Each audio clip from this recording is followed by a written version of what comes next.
అమ్మ ముందుగా మేషరాశి వారికి ఈ రోజు ఏ విధంగా ఉండబోతోంది? మేషరాశి వారి విషయాన్ని గనక తీసుకున్నట్లయితే మేషరాశి వారికి ఆర్థిక సంబంధమైన విషయాల గురించి అధిక శాతం దృష్టి కేటాయిస్తారు. ముఖ్యంగా ఆర్థిక విషయాలలో తీసుకునే నిర్ణయాలలో తల్లితోనూ కుటుంబ సభ్యులతోనూ మీరు ఎక్కువ శాతం చర్చలు జరపడం, కొన్ని కీలక నిర్ణయాలు తీసుకోవడం మొదలైన వాటికి అవకాశం ఉన్న సమయంగా కూడా దీన్ని మనం భావన చేయొచ్చు. ముఖ్యంగా ఆర్థిక పెట్టుబడులు అనేవి లేకపోతే ఆర్థికంగా అభివృద్ధి కొరకు తీసుకునే నిర్ణయాలు ఇవన్నీ కూడా ఎక్కువ శాతం సంతాన అభివృద్ధి కొరకు కూడా తీసుకునే అవకాశాలు లాంటివి ఇక్కడ మనకి కనబడుతున్నాయి. కాబట్టి సంతాన అభివృద్ధి రీత్యా నూతన పెట్టుబడుల కొరకు చేసే ప్రయత్నాలు మొదలైన వాటికి అవకాశం ఉంది.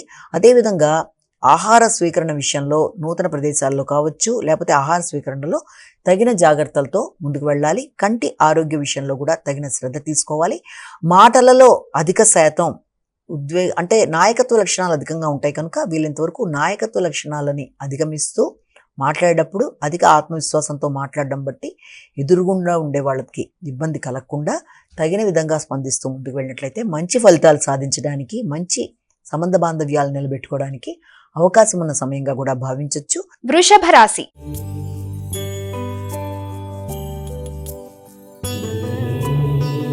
అమ్మ వృషభ రాశి వారికి ఈ రోజు ఏ విధంగా ఉండబోతోంది? నిర్ణయ సామర్థ్యం, వ్యక్తుల సహకారం, అదేవిధంగా తోబుట్టువుల యొక్క సహకారం, మిత్రులతో కలిపి నిర్ణయాలు, చర్చలు మొదలైన వాటికి అవకాశం ఉన్న సమయంగా కూడా దీన్ని మనం భావించవచ్చు. ముఖ్యంగా గృహ వాతావరణం కొంత ఘర్షణాత్మకంగా ఉండడం, గృహ సౌఖ్యం కొంతవరకు తక్కువగా ఉండడం, తద్వారా మానసిక ప్రశాంతత కొంతవరకు తక్కువగా ఉండే అవకాశం లాంటి దానికి ఇది ఉన్న సమయంగా కూడా దీన్ని భావించవచ్చు.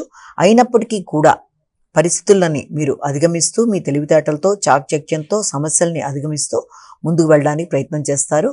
గృహ సంబంధమైన విషయాల్లో మీకు ఆర్థికపరమైన విషయాలు కూడా చాలా వరకు అనుకూలంగా ఉన్నప్పటికీ వాతావరణాన్ని మీకు అనుకూలంగా మార్చుకోవడానికి ప్రయత్నాలు లాంటివి చేస్తారు. మిథున రాశి.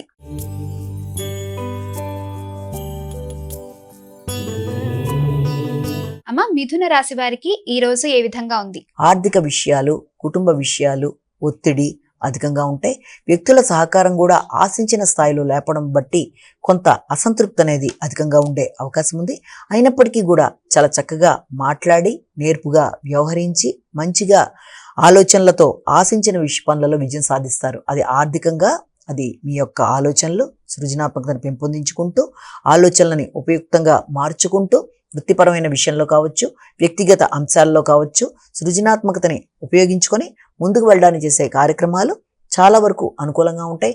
ఆర్థిక సంబంధమైన విషయాల్లో అధిక ఖర్చులు ఉన్నప్పటికీ దాన్ని మీరు సమయానుకూలంగా ఉపయోగించుకుంటూ ముందుకు పెడతారు.